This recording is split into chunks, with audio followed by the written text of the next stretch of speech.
सोनाली फोगाट प्रकरणाचो तपास सीबीआय कडेन दिवचो अशें पत्र हांव केंद्रीय गृहमंत्रालयाक बरयतलों। गोंय पुलिसांचो तपास पुराय जायत आयला।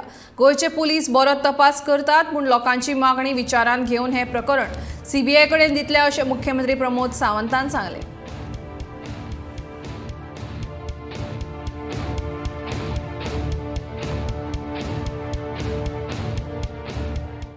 सोनाली फोगाट की केस की इन्वेस्टिगेशन इज़ गोइंग ऑन, लेकिन मैं इसके ऊपर कहते वक्त मुझे लगता है कि लोगों की डिमांड है वहाँ से कंटिन्यूसली कि ये केस सीबीआई के पास देने चाहिए। उनकी बेटी की भी डिमांड थी।